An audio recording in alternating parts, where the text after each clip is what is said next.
성령 강림절 첫 번째 주일이 삼위일체 주일로 지키고 있습니다. 삼위일체라고 하는 말을 여러분들이 많이 들어보셨지만 사실은 쉽게 그냥 말씀드리면 세계가 하나로 합쳐졌다 그런 말이고, 영어로 하면 이제 트리니티라는 말로 사용하는데, 트리니티 교회도 사실 많이 있고요. 또 어떤 교회는 트리니티 성경 공부라는 제목으로 성경 공부하는 교회도 있습니다. 그래서 트리니티라는 말은 아마 한 번쯤 들어보셨을 거라 그렇게 생각이 듭니다. 제가 어렸을 때 궁금해하던 것이 있었는데, 아마 초신자분들도 그렇게 궁금해 하실 수도 있을 것 같은데, 어느 때는 하나님께 기도했다가 어느 때는 예수님께 기도했다가 어디에 기도해야 하나, 어떤 것이 진짜 기도인가, 제 어린 마음에 혼자 생각했던 적이 있습니다. 삼위일체의 의미를 우리가 깨닫는다라고 하면 사실은 하나님과 예수님께 어느 쪽에 기도해도 상관이 없다, 이런 결론의 말씀을 드릴 수 있을 것이고요.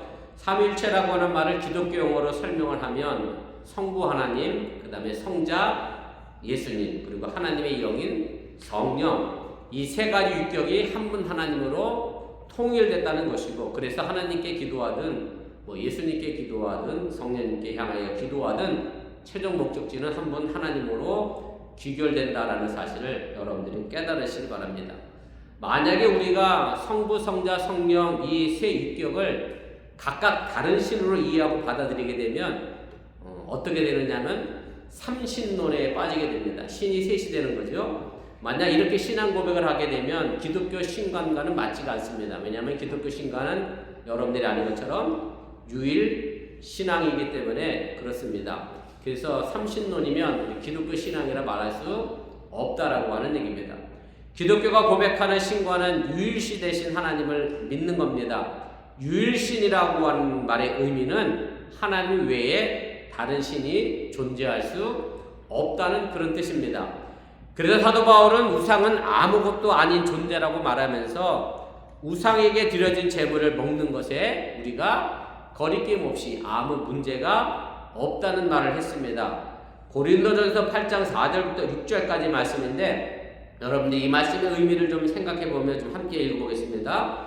그러므로 우상의 제물을 먹는 일에 대하여는 우리가 우상은 세상에 아무것도 아니며 또한 하나님은 한 분밖에 없는 줄 아노라. 비록 하늘에나 땅에나 신이라 불리는 자가 있어 많은 신과 많은 주가 있으나, 그러나 우리에게는 한 하나님 곧 아버지가 계시니 만물이 그에게서 났고 우리도 그를 위하여 있고, 또한 한 주 예수 그리스도께서 계시니 만물이 그로 말미암고 우리도 그로 말미암아 있느니라. 오늘 사도 바울이 우상과 잡신이 아무것도 아니라는 것은 그것 자체가 존재가 없다는 뜻이 아니고요. 그들이 비록 존재한다 할지라도 창조주로서의 하나님은, 참신 하나님은 한 분이라고 하는 그런 말씀이고, 하나님과 이 세상의 모든 만물을 통치하고 다스리기 때문에 우리에게 참신은 하나님 한 분이라고 하는 그런 말씀의 의미입니다. 그래서 삼위일체 하나님은 우리에게 세 가지 형태로 나타나게 되는데, 먼저는 창조주로서의 하나님이 있고요. 두 번째로 구원자로서의 예수님이 있고, 세 번째로는 역사 속에서 사람들에게 구원을 이루게 하시는 하나님의 영이신 성령으로 나타나고 있음을 여러분들이 깨달으시기를 바랍니다. 제가 인천 교도소에서 군 복무 생활을 할 때에 여호와 증인들을 만났습니다. 여호와 증인들은 총을 잡지 않는다는 이유로 군대 대신 교도소에 옵니다. 그래서 제가 한번 말씀드렸던 것 같은데, 이 여호와 증인들과 제가 신학생으로서 많은 신학적 논쟁을 했는데, 특별히 여호와 증인들이 정통 교단에게 가장 공격하는 것 가운데 하나가 바로 삼위일체 신학입니다. 한 분 하나님에 대한 개념이 잘못됐다라고 얘기합니다. 그들은 삼위일체 하나님을 믿지 않습니다. 삼위일체 하나님을 믿지 않는 종파는 일단 여러분들이 이단으로 생각하시면 틀림이 없고요. 그런 종파를 따라가는 사람이 있다라고 하면 여러분들도 적극 권면해 주시기를 바랍니다. 그런데 사실은 이 삼위일체 하나님을 이해하고 설명하는 것은 결코 쉽지는 않습니다. 그래서 삼위일체의 신비라고 그렇게 표현을 하고 있고요. 말 그대로 세 사람인데 한 사람이라는 것을 사람의 이성으로 쉽게 이해하기가 어려운 것이 분명 사실입니다. 그래서 삼위일체 규례에 관한 역사적 이야기 가운데 이런 이야기가 있습니다. 유명한 성자 어거스틴이 삼위일체 하나님에 관하여 묵상하면서 그 뜻의 의미가 무엇인지를 이제 생각하면서 파도가 치는 백사장을 걸어가고 있었습니다. 그때 한 어린아이가 백사장에서 아마 여러분들도 해보셨을 것 같은데 모래성을 열심히 쌌습니다. 그런데 파도가 오면 그 모래성은 슉 사라지고 없어집니다. 그러면 아이는 또 열심히 모래성을 쌌습니다. 이제 그것을 바라보면서 어거스틴이 그렇게 생각을 했다는 거예요. 야, 저렇게 금방 무너질 모래성을 저 아이는 왜 이렇게 열심히 쌓고 있을까? 참 그 어린아이가 어리석게 보였다라고 하는 얘기죠. 그러면서 그 성 어거스틴 머릿속에 번개처럼 스쳐가는 것이 있었는데, 그리고 나서 어거스틴이 이런 말을 했다고 합니다. 이 파도 앞에서 모래성을 쌓는 어린아이와 삼위일체 하나님을 내 머리로 이해하겠다는 나와 누가 더 멍청한가, 이런 말을 했다는 건데, 결국 모래성을 쌓는 어린아이보다 삼위일체를 자신의 머리로, 사람의 머리를 이해하려고 했던 자신이 더 어리석고 멍청했음을 성 어거스틴은 이야기를 하게 됩니다. 여기서 우리가 잊지 말아야 할 것은 이 교리는 사실은 연구하고 사색해서 만들어진 것이라기보다 하나님과 예수님 그리고 성령을 경험하고 체험한 사람들을 통하여 출발한 교리라고 하는 사실을 여러분들이 깨달으시길 바랍니다. 다시 말해서 하나님과 예수님 성령 안에서 하나님을 본 사람들의 체험을 고백한 것이고, 이것이 교리로 확정되었다라고 하는 얘기입니다. 지금 우리가 요한복음을 공부하고 있는데 요한복음에서도 계속해서 나오는 말이 그런 말입니다. 예수님이 나는 하나님과 하나다라는 얘기를 합니다. 그러면 유대인들이 이런 신성모독한 사람을 만나고 막 돌을 치려고 합니다. 요한복음에도 끊임없이 예수님과 하나님이 한 분이라고 얘기하고, 예수님의 제자 빌립 가운데 하나가 그렇게 얘기를 하죠. 하나님을 내게 좀 보여달라. 그랬더니 예수님이 뭐라고 얘기하시냐면, 나를 본 사람은 누구를 본 사람이죠? 하나님을 본 사람이라고 얘기하면서 예수님과 하나님이 동일시되고 있음을 우리에게 이야기해주고 있다라고 하는 얘기입니다. 그래서 성자 예수님과 성령의 모습으로 나타난 하나님을 발견하는 눈을, 더 나아가 사도들과 신앙의 선배들처럼 오늘의 다양한 모습과 환경 속에서 활동하시는 보이지 않는 성령 하나님을 발견할 수 있는 눈을 우리가 가질 때에 성부, 성자, 성령이 같은 하나님임을 우리는 가슴으로 고백할 수 있게 되어진다고 하는 사실을 여러분들이 믿으시기를 바랍니다. 아무튼 삼위일체 교리에 관한 논쟁은 수백 년 동안 지속되어져 왔고, 이 교리가 최종적으로 확정된 것은 325년 니케아 공의에서 공인된 것으로 그렇게 역사적으로는 알려져 있습니다. 오늘 본문에 나오는 초대교회는 오순절날 성령 강림이 일어난 사건 이후에 믿는 사람에게 구원받는 사람들이 더해지는 사건으로 아주 유명한 말씀입니다. 아마 여러분들이 이 말씀은 몇 번씩 제가 설교 본문으로 사용했던 말씀이기 때문에 너무나도 잘 알고 있는 말씀일 수도 있는데, 오늘 초대교회의 모습을 좀 차근차근 좀 살펴보도록 그렇게 하겠습니다. 우리나라 속담에 그런 속담이 있습니다. 개 눈에는 뭐만 보일까요? 아시죠? 이 속담. 네, 이것만 보입니다. 저는 사실은 이걸 몸소 실감하고 체험했던 사람입니다. 무슨 얘기냐면, 저희 집은 어려서부터 개를 많이, 요즘 개는 안 그럴걸. 요즘 개는 안 그럴걸. 그죠? 이정희 집사님 요즘 개는 안 그러죠? 오레오도 안 그러죠? 네, 안 그러죠? 자, 우리 어려서 시골에서 키우는 개들은 일명 무슨 개라고 그러죠? 똥개라고 그럽니다. 왜 똥개인지를 제가 알았는데, 우리 집 개도 늘 여자는 차순이, 남자는 차돌이라고 그랬잖아요. 우리 차순이가 자기가 똥을 쌉니다, 아침에. 그러면 참 신기하게 씻기도 전에 자기가 똥 먹어. 진짜 똥개야. 아, 이래서 개를 똥개라고 그러는구나.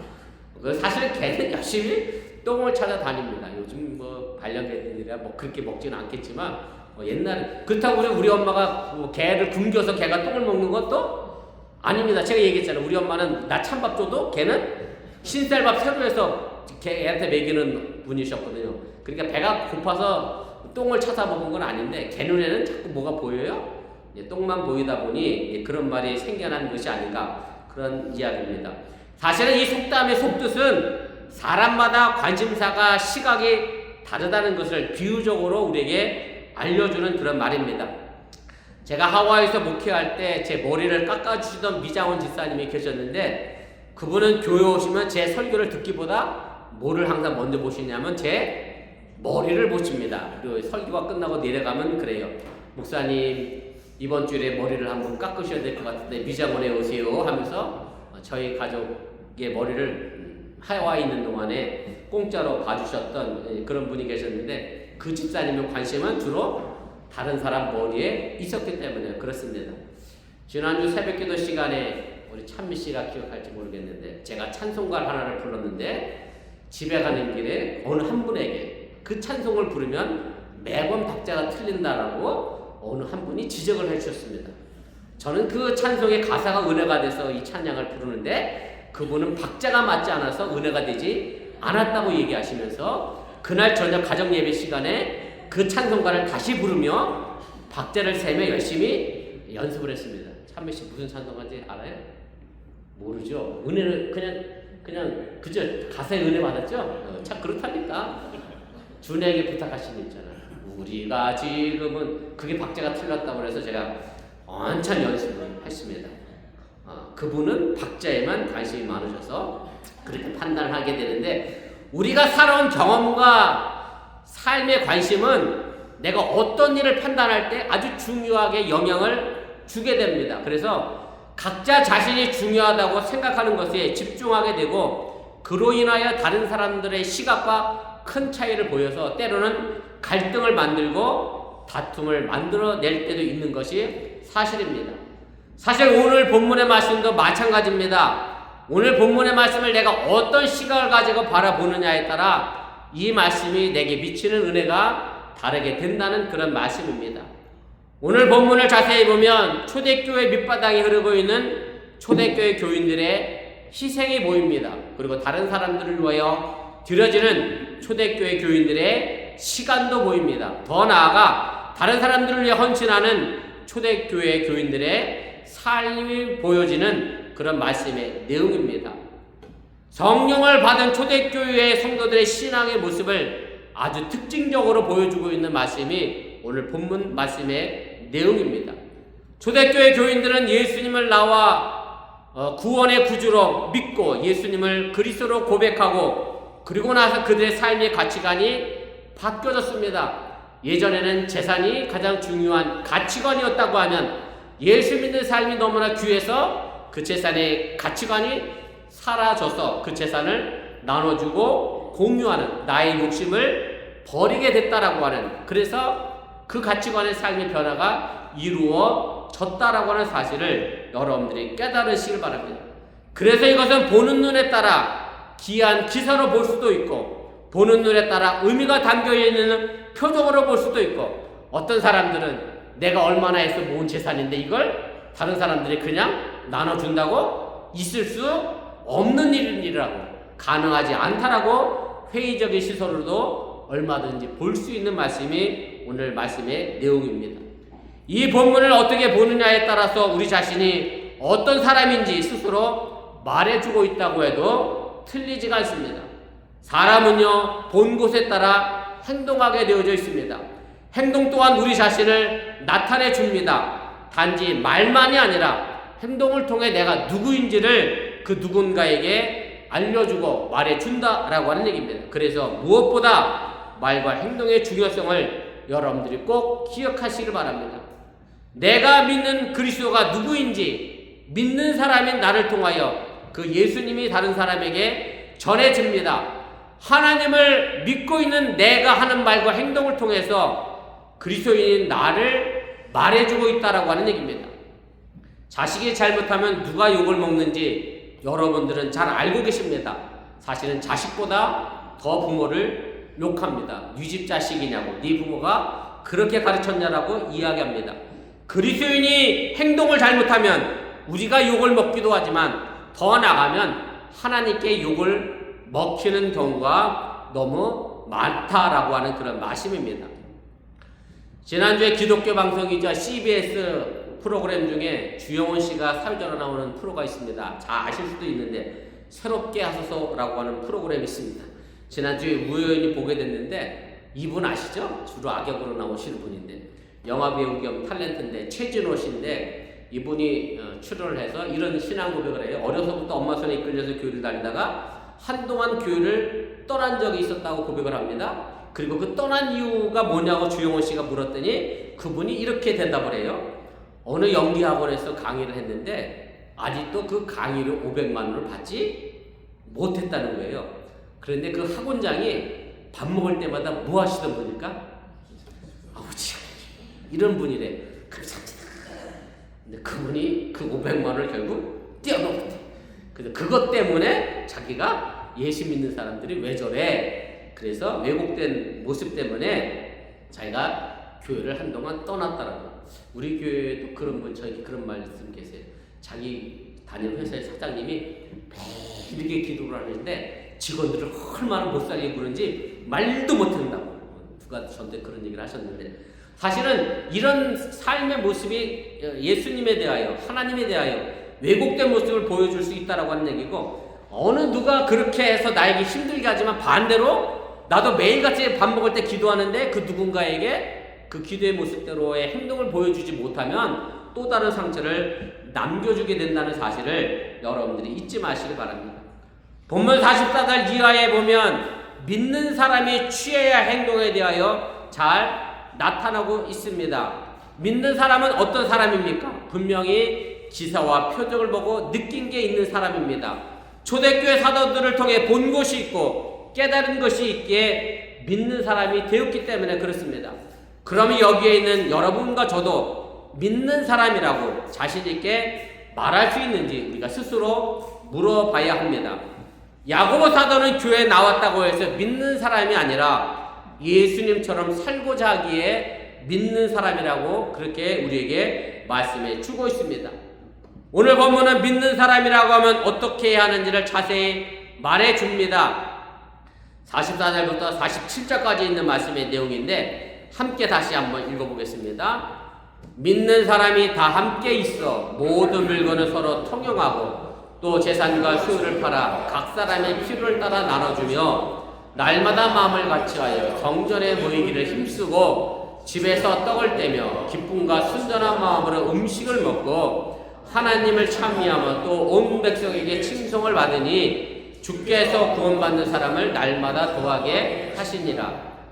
여러분들은 이 본문을 어떻게 읽으셨는지 모르겠습니다만은 목사인 제가 보기에도 믿는 사람으로 살기가 참 쉽지 않다라는 생각이 저절로 듭니다. 왜 이런 생각이 들었는가 하면 본문 말씀이 저에게는 걸림돌이 되기 때문에 그렇습니다. 혹시 여러분에게 걸림돌이 되는 말씀이 있는지 모르겠습니다. 내가 가진 물건을 서로 나누어 쓰고 내가 가진 재산과 수요를 팔아서 각 사람의 필요를 따라 나눠주고 날마다 마음을 같이하여 성전에 모이기를 힘쓰고 집에서 떡을 떼며 기쁨과 순전한 마음으로 음식을 먹고 하나님을 찬양하는 삶, 어느 것이 여러분들에게 걸림이 되는 말씀인지 한번 생각해 보시기를 바랍니다. 저도 목사로서 이 말씀을 보면 거의 대부분 아니 다 걸린다 해도 틀리지가 않습니다. 여러분이 초대교회의 모습을 보면서 여러분의 삶에 걸림이 되지 않는다라고 하면 저는 그 이유는 딱 두 가지라고 생각을 합니다. 그 첫째는 이미 여러분들이 이 말씀을 삶 속에 잘 소화시켜서 너무나 자연스럽게 이 삶을 살고 있으니 나는 여기에 부끄러움이 없으니 걸림이 되지 않는다. 이게 첫 번째 이야기고요. 두 번째는 저 말씀은 적이고 성경이고 나는 아예 그 말씀대로 살려고 노력을 하지 않는다라고 하면 이 말씀은 또한 우리에게 전혀 걸림돌이 되지 않는다라고 하는 얘기입니다. 혹 여러분들의 경험이 있는지 모르겠는데 한약을 먹으면 음식을 먹지 말라고 주의하라고 하는 것이 너무나 많습니다. 양약은 그런 게 없는데 유독 한약은 효과가 있으려고 하는 먹지 말아야 할 것들을 이야기하고 조심하라고 얘기합니다. 그런데 먹지 말라고 하면 더 먹고 싶은 것이 사람의 심리인지라 한약을 먹는 동안은 먹지 말라고 하는 음식이 더 당기고 먹고 싶어지는 이상한 심리가 있습니다. 그래도 비싼 돈을 들여 한약을 먹으니 그 효과를 제대로 보려고 하면 먹지 말라고 하는 음식을 먹지 않습니다. 그리고 한약 또한 왜 그렇게 쓴지 먹기가 쉽지가 않아서 냄새를 맡지 않으려고 숨을 찾아가며 한약을 먹게 됩니다. 건강을 위하여 씁쓸한 한약을 그냥 참고 먹는다는 말씀입니다. 사실 오늘 초대교회 모습이 우리 모두를 씁쓸하게 만드는 한약과 같은데, 그렇다고 하면 우리가 이런 말씀을 쓰다고 뱉어 버려야 하느냐?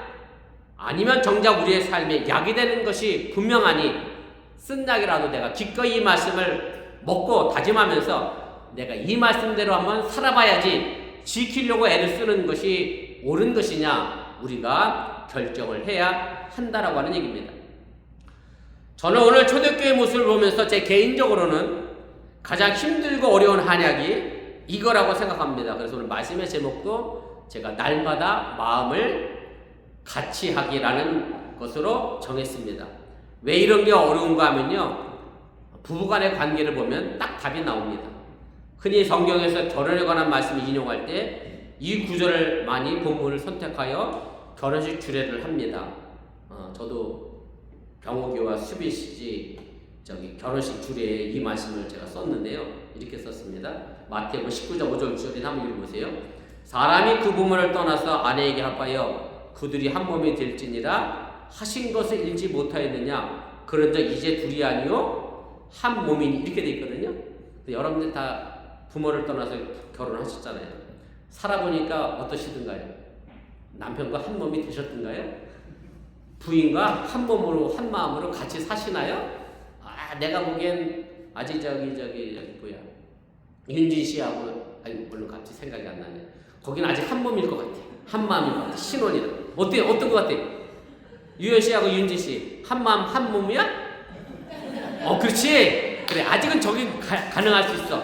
근데 한 5년 지나가 보시면 부부는 절대로 한 몸이 될 수가 없구나. 부부는 사실 볼 거 안 볼 거 다 본 사이인데도요, 한 몸 한 마음이 안 되는데, 같은 교회 안에 살고 있는 우리 어본교회 식구들끼리 날마다 마음을 같이하여 예배 드린다? 이게 과연 가능하겠느냐라고 하면 결코 쉽지 않다라고 하는 그런 얘기입니다.